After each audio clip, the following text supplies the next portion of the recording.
the app with me here, so I can make sure that you guys see all the cards that these guys have drawn into on the right-hand side of the screen. There we go.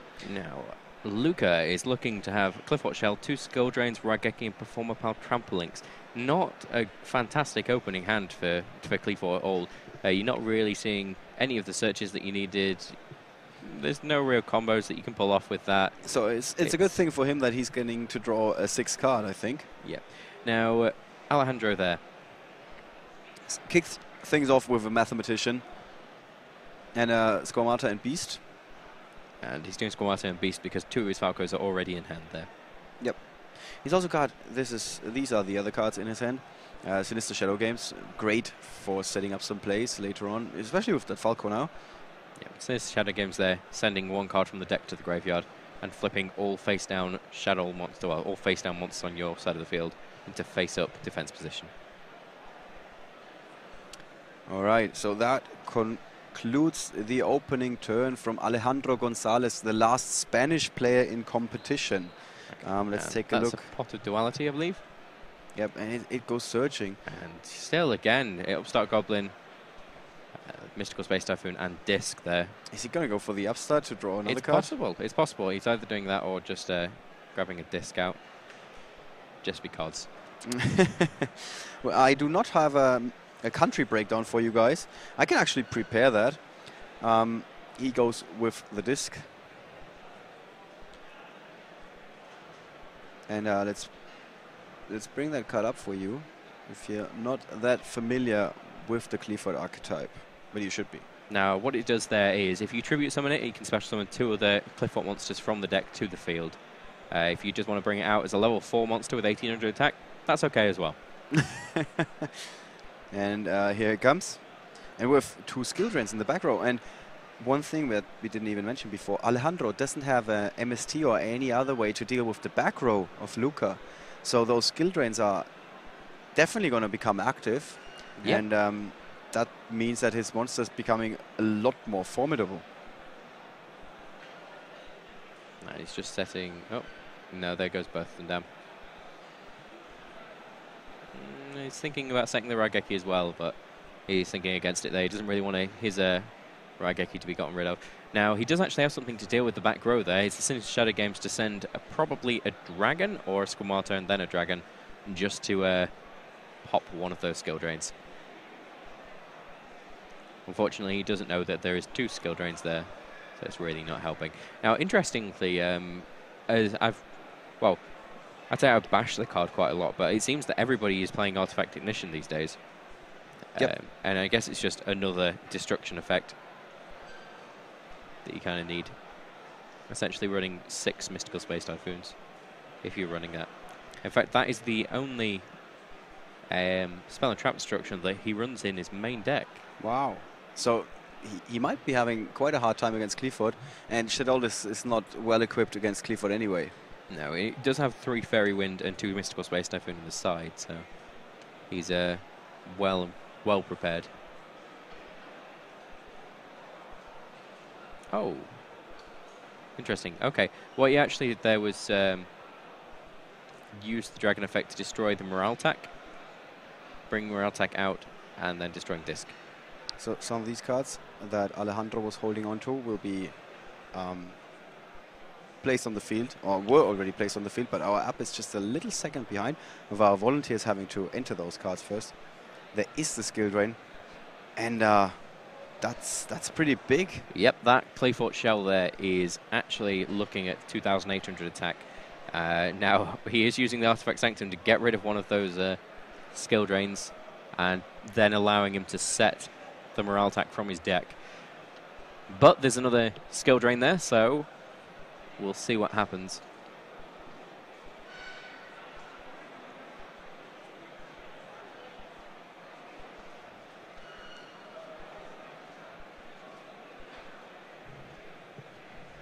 Yeah, very, very costly for Luca here, having to activate both copies of skill drain. But but it's worth it at the moment, because if he doesn't, well, he's not really got much to stand up against anything. Interestingly, not using the... well, he doesn't need to use the Raigeki at this point, not necessarily. Yeah, why waste it when you can save it? So he set a bottomless trap hole, which might come in handy here. Alejandro, on the other hand, just drew into a Shaddoll Falco. Actually, I think he set the Shaddoll Falco. He's got a Sinister Shadow Games in hand, which is just set down on the field. Again, just a little bit of a lag on a wrap there. And attacking into a Sinister Shadow Games, which I believe is going to destroy the skill drain or destroy the back row, which would destroy the morale attack and then not get the effect. So that would be a misplay. But we'll see if Alejandro makes the correct move. Nope, there it is. Yeah, but the Qliphort monster, of course, staying. Now can attack twice as well. And it stays on 2,800 attack also. Yeah, that's pretty good news for powerful. Luca. Even though he's like low on cards in his hand, he does have the heaviest hitter on the field. Oh, hello. And there's a Raigeki. And I do believe Shell actually does trample damage as well, which they didn't take note of before. I believe he attacked Falco twice with that Shell. So let's take a look at Shell again. Shell is your alternative win condition with Qliphort.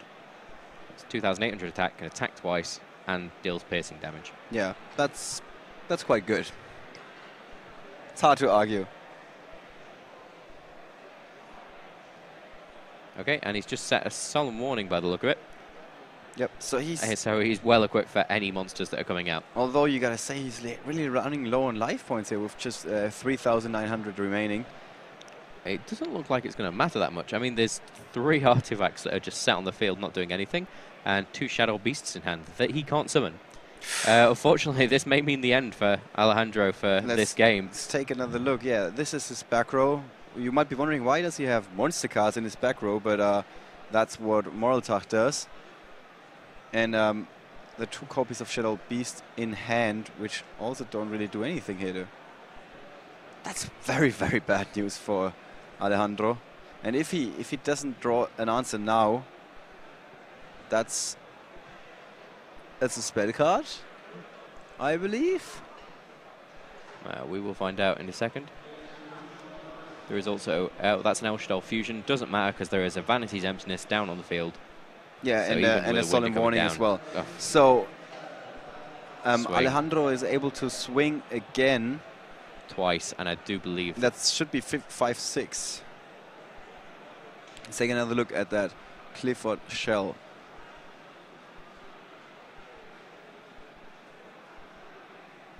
It wasn't tribute. It didn't tribute a Qli monster, so it doesn't get its second effect there. Right, sorry. so only one attack. It's attacking once, but that's still enough. Yeah. So time is running shortly for Alejandro, who is sitting here with a soul charge. He just drew into. He's thinking about activating, but it will get negated. And then once Luca flips something to negate that, Vanity's Emptiness, and that should be game. Shaddoll Fusion, and there's the second Vanity's Emptiness.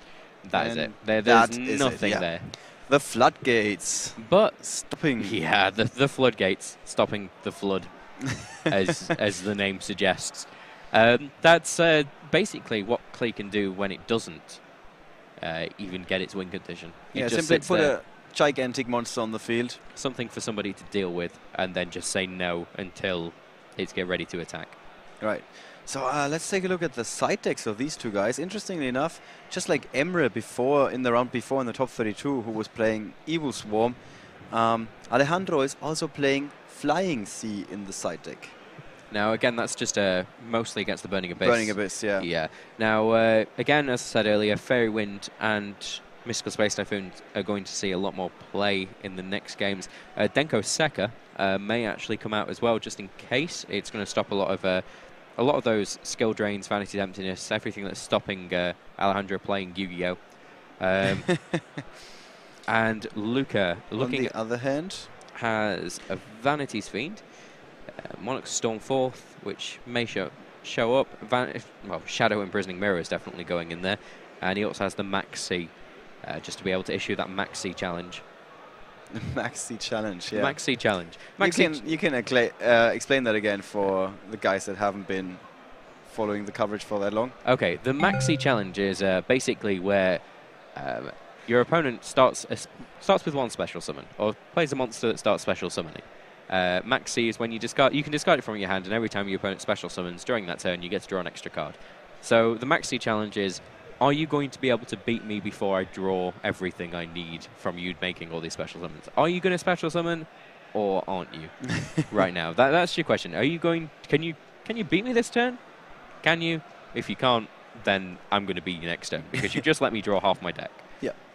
It used to be a very, very popular thing, especially against Gear Gaia, who would just fill the field with their Gear Gigant X's, and you just go, well, now I have half my deck in my hand.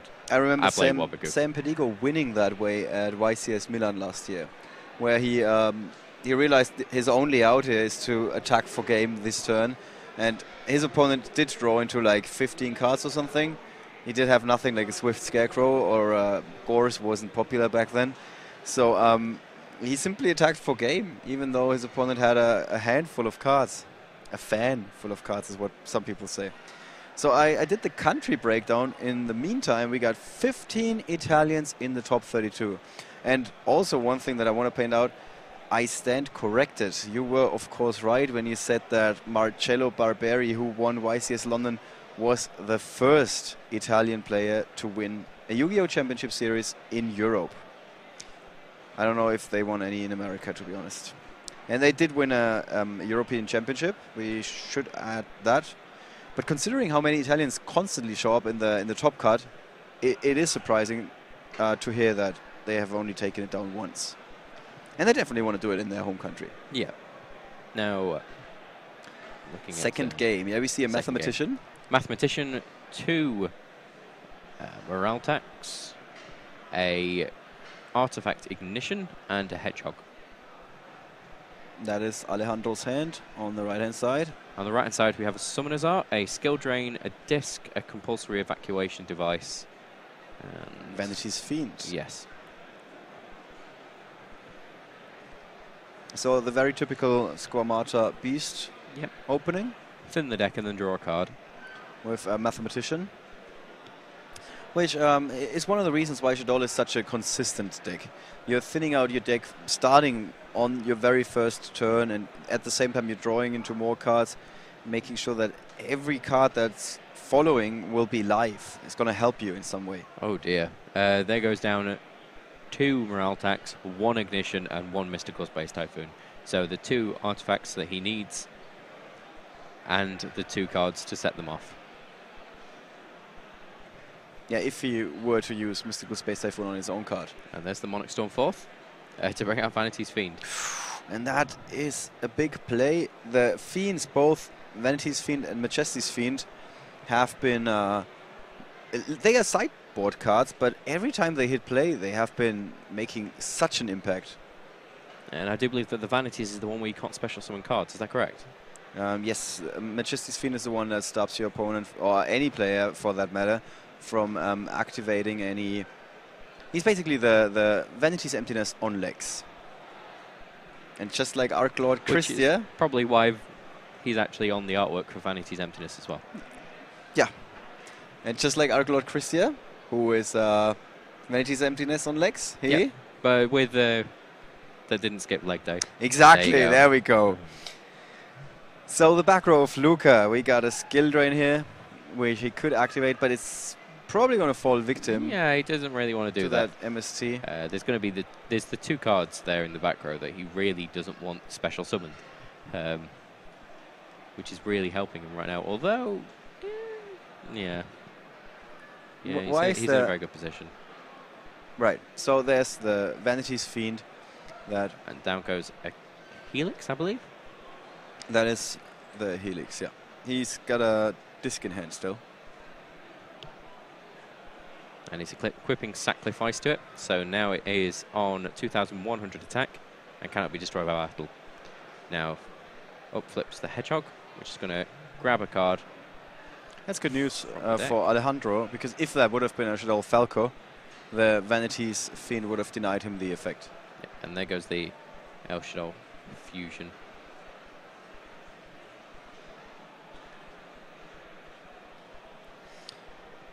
So how can Alejandro get rid of this? Any Vanity's destruction Fiend. effect, I guess. There's a Raigeki would be one of the biggest ones. Yeah, but let's does he just have see if anything in he's hand running it. already? He's not actually running Raigeki. So currently,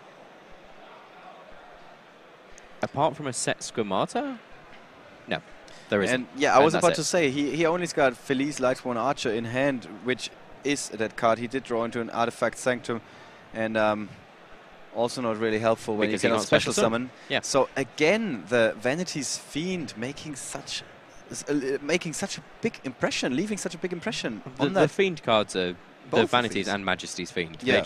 They're ridiculous. And if you got them both out as well at the same time, your opponent isn't going to do anything. It's completely ridiculous. I mean, those two on Denko Seka would just be just nasty.